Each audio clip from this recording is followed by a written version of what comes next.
कल अंतर्राष्ट्रीय महिला दिवस है, 8 मार्च है और सभी जानते हैं कि महिला दिवस को बहुत ही महिलाओं को महिला दिवस के रूप में मनाया जाता है और बढ़ चढ़ के महिलाएं इसमें हिस्सा लेती हैं।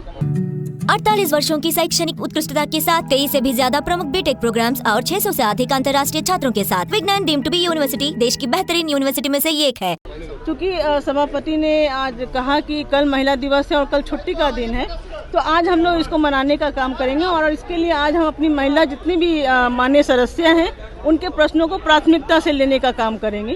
तो इस क्रम में वो महिलाओं के प्रश्नों को पहले प्राथमिकता पे ले रहे थे और सदस्य जो है अपने प्रश्नों को बोलते समय अपने भावुकताओं को प्रदर्शित कर रही थी। तो उसी क्रम में मैंने भी अपने भावनाओं को प्रदर्शन करने के लिए अपनी बातों को रखने का काम किया।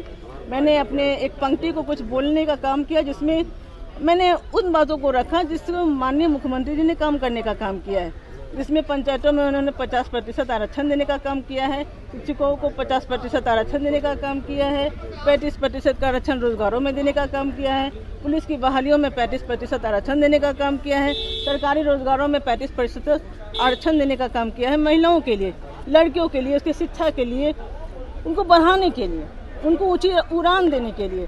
तो मैंने ये कहा कि हमारे माननीय मुख्यमंत्री जी ने इतना काम किया है और बिहार की जो महिलाएं हैं वो कृतज्ञ हैं उनके प्रति, और जितनी भी महिलाएं हैं वो उनके प्रति कृतज्ञ हैं कि उन्होंने इतना काम महिलाओं के लिए किया है। तो ये बात जो है प्रतिपक्ष के नेता अब्दुल बारी सिद्दीकी जी को नागवार गुजरी और उनको लगा कि हम लोग ज़्यादा बातें कर रहे हैं, ज़्यादा बढ़ चढ़ करके माननीय नीतीश कुमार जी की प्रशंसा कर रहे हैं और कहीं ना कहीं शायद चापलूसी कर रहे हैं। तो मुझे थोड़ी सी वेदना हुई, क्योंकि मुझे याद है कि जब मैं मैट्रिक की परीक्षा पास कर गई थी तो मेरे पिताजी ने ये करके मेरी पढ़ाई बंद करवा दी थी, रुकवा दी थी। उन्होंने कहा कि अभी आप पढ़ाई नहीं कर सकते ज़्यादा, क्योंकि ये माहौल जो है लड़कियों को पढ़ाने लायक नहीं है और बाहर जाने लायक नहीं है। क्योंकि हम लोग 1995 में जब मैं सरकारी स्कूल बोरिंग रोड में ही एक सरकारी स्कूल हुआ करता था, गवर्नमेंट गर्ल हाई स्कूल, जब हम लोग उसमें पढ़ा करते थे तो मुझे याद है कि हम लोग झुंड में आते थे, झुंड में ही जाते थे। और हम लोग के माता पिता का भी ये होता था कि आप लड़कियों के साथ ही आएँ या लड़कियों के साथ ही जाएँ, क्योंकि बहुत दूरी हुआ करती थी। तो लड़के जो है वो जगह जगह पे लड़के कमेंट करते थे।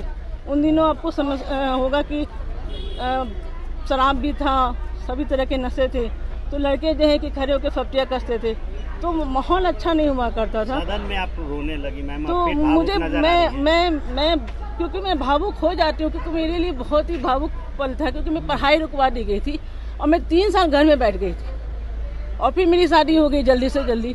और ये विषय मेरे लिए सही में भावुकता का ही विषय हो जाता है हर बार, क्योंकि इसकी वजह से मैं यादव समाज से हूँ। एक यादव का उसमें पूरा का पूरा शासन था और उसके बावजूद भी मेरे साथ ये वेदना घटी है। मेरे पिताजी की दुकान जो कि बोरिंग रोड चौराहे पे हुआ करती थी वो टूटी है और उसकी वजह से हम लोग बहुत ही गरीबी के दिनों को गुजारने का काम किए हैं। मेरी शादी जल्दी हो गई क्योंकि माहौल अच्छा नहीं हुआ करता था, तो मुझे वेदना होती है इसके लिए। ठीक है, मेरा समय बदला और मेरी शादी हुई और उसके बाद फिर समय बदला और मैं फिर एमएलसी के रूप में आज हूँ और मैं देखती हूँ कि नीतीश जी के शासन में आज सब कुछ बहुत बदल गया है। आज हम लोग जो है बहुत ही सुरक्षित महसूस करते हैं अपने आप को।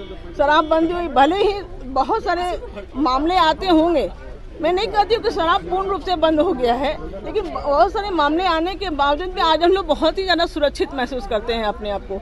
आज हम लोग 1 बजे 2 बजे घर आते हैं, कहीं से कोई दिक्कत नहीं होती है। आंखें फिर नम हो गई है ना? मैं एक महिला हूँ और महिलाओं की एक सबसे बड़ी विशेषता है वो भावुक होती हैं, लेकिन ये मेरे आंसू जो है वो मेरे हथियार हैं, मेरी कमजोरी नहीं है, मैं आपको ये बताना चाहती हूँ। लेकिन रीना ठाकुर ने कहा कि उस समय मैंने भी एलएलबी कर लिया। निश्चित रूप से उन्होंने किया होगा, वो एकमात्र अपने परिवार की एकमात्र बेटी थी, वो की होंगी, मुझे इसे कहीं से कोई दिक्कत नहीं है, लेकिन वो अपवाद मात्र हो सकती हैं, वो पूरे महिला का वो नेतृत्व नहीं कर सकती हैं।